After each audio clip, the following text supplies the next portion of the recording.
తెలంగాణలో వ్యవసాయాన్ని మరింత ఆధునీకరించేలా రేవంత్ రెడ్డి సర్కార్ చర్యలు చేపట్టింది.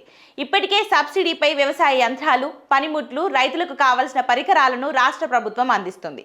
ఇక ప్రస్తుతం వ్యవసాయ రంగంలో టెక్నాలజీ శరవేగంగా విస్తరిస్తుంది.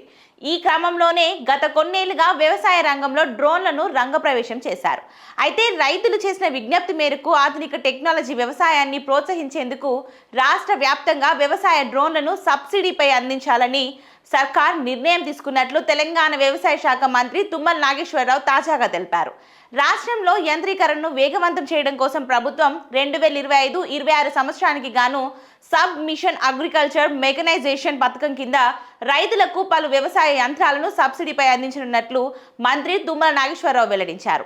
చిన్న, సన్నకారు, ఎస్సీ, ఎస్టీ, మహిళా రైతులకు ఈ డ్రోన్లను సబ్సిడీ కింద అందించనున్నట్లు పేర్కొన్నారు.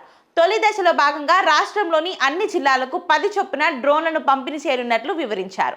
ఒక్కో డ్రోన్పై 40% సబ్సిడీతో గరిష్టంగా 4 లక్షల వరకు సబ్సిడీ ఉంటుందని తెలిపారు. వ్యవసాయ ఉత్పత్తిదారుల సంఘాలు, ప్రాథమిక సహకార సంఘాలకు ఈ సబ్సిడీ డ్రోన్లను అందించేందుకు నిర్ణయం తీసుకున్నట్లు మంత్రి తుమ్మల వెల్లడించారు.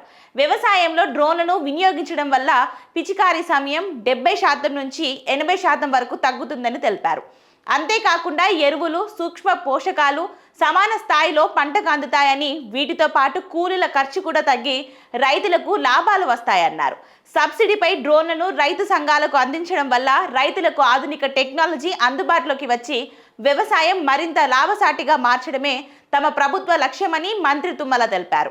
ఈ సబ్ మిషన్ అగ్రికల్చర్ మెకనైజేషన్ పథకానికి సంబంధించిన అర్హతలు, సబ్సిడీ శాతం, అప్లికేషన్ విధానం వంటి సమగ్ర వివరాలు ఆయా జిల్లా వ్యవసాయ కార్యాలయాల్లో అందుబాటులో ఉంటాయని మంత్రి తుమ్మల నాగేశ్వరరావు స్పష్టం చేశారు. 2025-26 సంవత్సరంలో ఇప్పటి వరకు 9,936 వ్యవసాయ యంత్రాలను అందించామని, వీటికి 28.74 కోట్ల సబ్సిడీ రైతులకు మేలు జరిగినట్లు తెలిపారు.